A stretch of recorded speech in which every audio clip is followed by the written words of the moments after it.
Hello, good day sa inyo mga kasama, mga kalipgod. Gandang araw. For today's video ay gagawa ako ng video papaano mag-transfer ng credit wallet sa another account. Okay? So, nandito ako sa aking website. So, nakikita nyo naman ito yung website ko. Ngayon, ang tanong ay, papaano ba mag-transfer ng credit wallet na dollar papunta sa ibang account? So, ang gawin mo lang, punta ka sa account mo, buksan mo yan, at dito sa gilid, hanapin mo yung My Earnings. Okay? I-click mo lang yung My Earnings na yan. At pagkatapos, pumunta ka dito sa Credit Wallet. Okay? Diretso tayo. I-click lang natin yan. No? So, may nakalagay dito na dollar. Yan, yan. May dollar na. Ano? Ibig sabihin, may laman tong account ka na to. Tapos, papaano siya ililipat sa ibang account kasi may bumibili ng dollar, no? Apply, pabili nga ako ng dollar mo. Oh, magbabayad kasi ako ng monthly subscription. O ngayon, magkano yung monthly subscription? 9.95. So, ang gagawin natin, $10 lang ilalagay. Ngayon, ang gagawin natin dito, punta kayo sa Find Existing User. Ito, no? Maglilipat na tayo ng dollar ha. Find Existing User. Tapos, ilagay mo dito yung ID number nung lalagyan mo. Ha?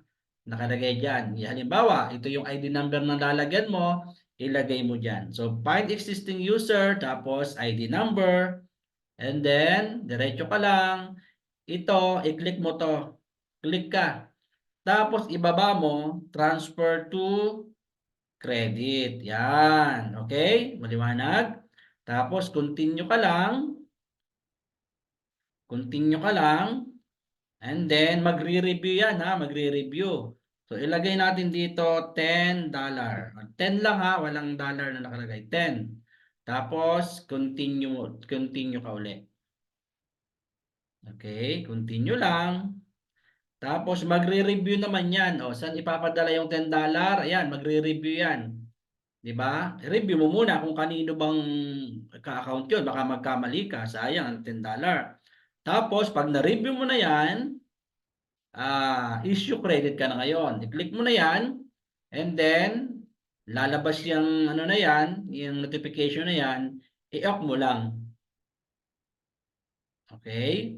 O, tingnan nyo, nabawasan siya. Dati $41, di ba? Ngayon, ano nangyari? Ngayon ay $31 na lang. Okay? So, anong gawin natin? Bisitahin natin yung account na nilagyan natin ng dollar. Okay? So, paano yon? O, pero, check nyo muna ito. O, credit log. I-check nyo yan. Diyan, nandyan yung mga transaksyon. I-check na natin muna. O, yan o. Ayan o. O, credit to transfer $10. Okay? Ibig sabihin, itong aking misis, nilagyan ko ng $10. Ngayon, puntahan natin doon sa account no, ni misis kung talagang dumating doon. Okay? So, erase natin to. Nakasave naman kasi yung mga password. Yan. So, hindi naman nyo kita ang password. And then, yan. Okay? Ngayon, tingnan natin ngayon kung dumating nga sa My Earnings. Click muli ang My Earnings. Tapos, credit wallet. Ayun. Kita nyo? $10, di ba? Punta tayo sa credit log. Ayan. Saan galing? Kay Dennis Valdivia, $10. Okay? So, sana nakatulong sa inyo ang video na ito kung paano mag-transfer ng credit, dollars or yung dollar sa ibang account. Okay? So, paki-like and share lang para makatulong sa ating mga member. Okay? So, thank you very much sa inyo at sa mga susunod pang video, meron pa po tayo. Salamat! God bless!